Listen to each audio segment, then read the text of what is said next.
it wasn't that we had made a policy. The board did not at that point change its policy from being a track that's open to the public to then closing it.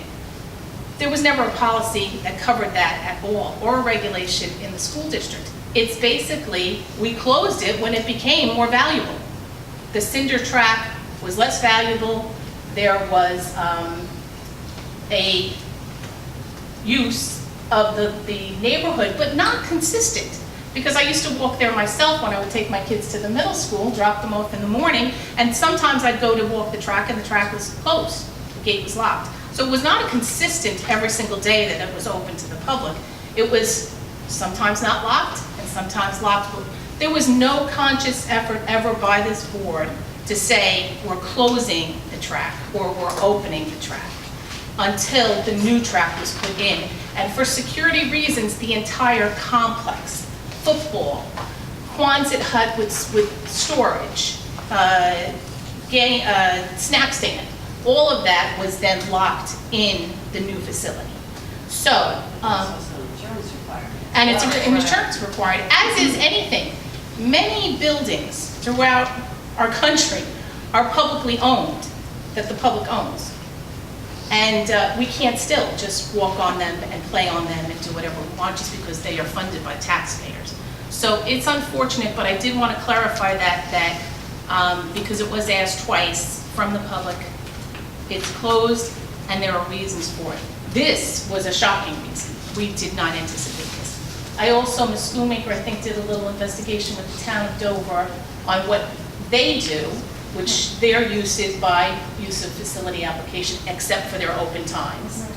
And they have to pay to have security there on Monday, Tuesdays and Fridays, 6 hours a night. And they're paying, Like Wednesdays and Thursdays, 4 hours a night, okay, 3 hours on Saturday, and then every day, 2 workers for about an hour and a half each a day have to clean afterwards. cleaning up the trash left behind.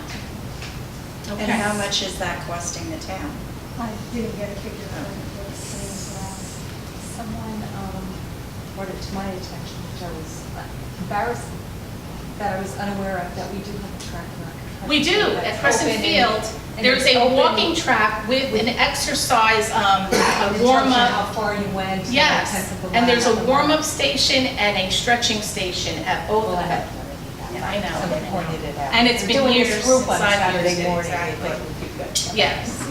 So I just wanted to clarify that. That was left hanging from last meeting, so under old business.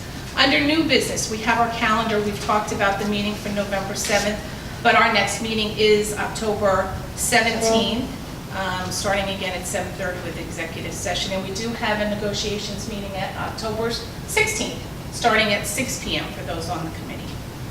And then we have New Jersey School Boards Association Charter School and School Choice, October 19th at Mountain Lakes at the Mansion. And attending so far, we have Ms. Mullen, Ms. Rosario, Mr. Scarnio, and Ms. Jenish. Anybody else that wanted to sign up for that? Okay, very good. I think we are all set. Everyone is also all set for School Boards Convention, correct? Everybody's got all of their... I'm still on the same. Okay, but you're not staying Oh, no, overnight, I'm not so staying. no arrangements No, need no to be arrangements. made. Okay. So we'll have our badges for the next meeting. Yes. And then any invites will update you in the next meeting. Okay, very good. Now, on to the public. I know it's very late, let me check and see what time is it. Oh, it's 11 o'clock. Thank you for your patience, thank you for being here. I'm sure you agree, it was well worth it, it was a good presentation. At this point, we will open up the public portion for comments on any item. You'll get 3 minutes to speak. If you just stand, state your name and your address for the record, please. Yes. Diana Rizales from Salem Village. 2 things. I want to praise the 8th grade teachers, the 1st grade and high school teachers for their professionalism and dedication during the back to school night. I was fortunate enough to be able to go to all of them. So they were very professional, and it was great to have that contact with them. Additionally, I wanted to give huge kudos to Dover High School for being an all-in during the back to school night. Very impressive, their engagement throughout the entire program from beginning to end. So it was amazing to be able to experience that. I wanted to comment Lastly, on the 8550 policy, as a social worker, it's very, I don't know if everyone's aware, and I hear what Mr. Becker was saying in regards to trying to reduce the impact or the punitive actions, and I'm glad to hear that. I wanted to make a suggestion. You have a great in-school program, Tiger Wrap, so school-based counseling. Why not consider that as a first line of defense? And then using that resource internally before, and I know CPMP has to be there, I understand that, but I hope that you understand that the impact of opening that door for parents sometimes is scary as heck. So I would love to see that being part of your policy, if you can consider that as a first step. Or, not that it's not taken, but maybe something in writing. Thank you. Thank you. Thank you very much. Okay, anyone else?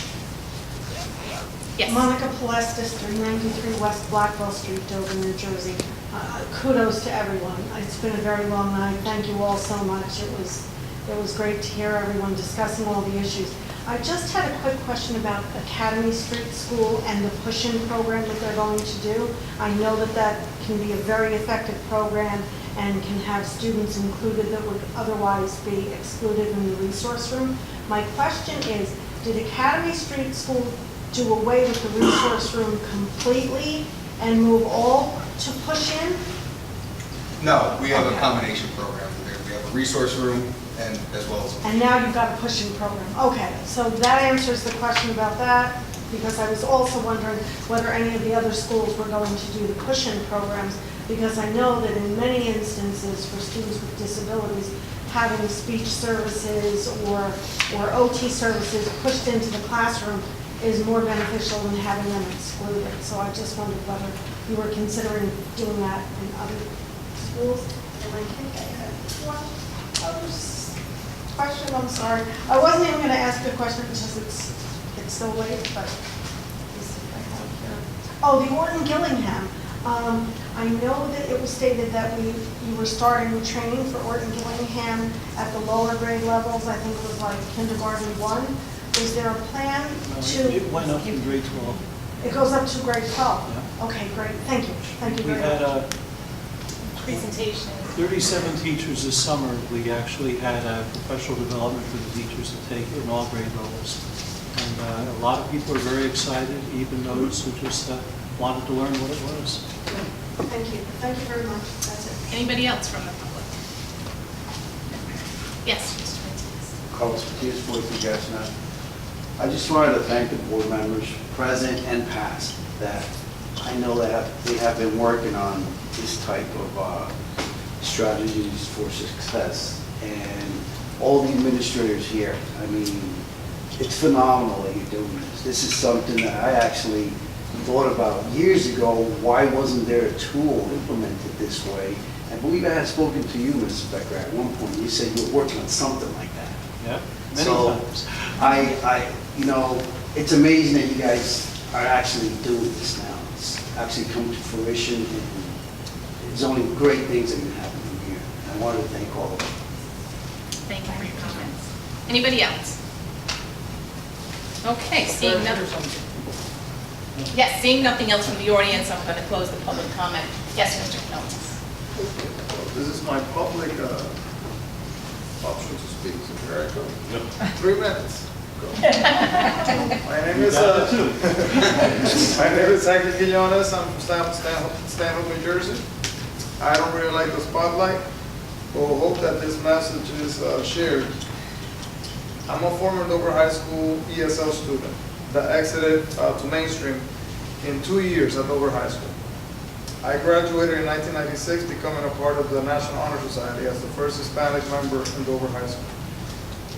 What's wrong with Dover is the question that people continue to ask me all around town. At the supermarket, I went to my goddaughter's birthday party.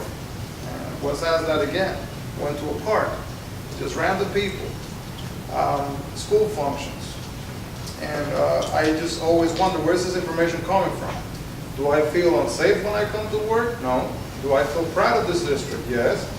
Do we have administrators? Do we have perfect administrators? Well, no one does. However, our administrators here do care. How can you devote your life to a cause that you don't believe in? It's sad that people often don't know what happens besides closed doors. How Mrs. Shower has spent a lot of her own money to do nice things for our students, not to be praised, but because she cares. How Mrs. Lori has come to many events that were held in Spanish, not because she understood what was taking place there, but because she wanted to share with the parents and for them to feel valued, and they actually appreciated that. What is wrong with a school district that from the volunteers to the janitors, teachers, administrators, and board members spend countless hours not to only make the buildings look wonderful, but not to cut one textbook from the budget, yet that's never mentioned? What is wrong with a school district that doesn't let the students use the fields, yet lost hundreds of thousands of dollars due to injuries when not one school employee was there when this was allowed? Because there was a time that it was allowed. And hundreds of thousands of dollars were lost because of lawsuits. However, no one talks about this. Of course, we can all improve. However, that's why the district provides training and pays for teachers to go to trainings. What is wrong with a school district where I go to the store, then walk down the hallway after presenting how much? You got about a minute left. Fantastic. Down the hallway after presenting with fellow employees to hear, oh, wonderful presentations that took place, and then somebody says to me, hey, I heard your name mentioned in some video or something, but I didn't see you. What's wrong with a district where parents get involved and share their needs as they are addressed, yet nobody ever stands up to say thank you. So thank you for sharing thank you today. And pretty much what is wrong with a district that celebrates diversity and practices tolerance and is often referred to as racist? What is wrong with a district that when others go low, we rise above them with respect and dignity? I ask you today, is there something really wrong with our district, or are we not looking at all these facts that are available? Thank you, Mr. Thank you very much. Okay, anything else? All good? I'll take a motion to close. All those in favor? Aye. Any opposed? Thank you very much, everyone, for your patience for this evening. And again, administrators, thank you.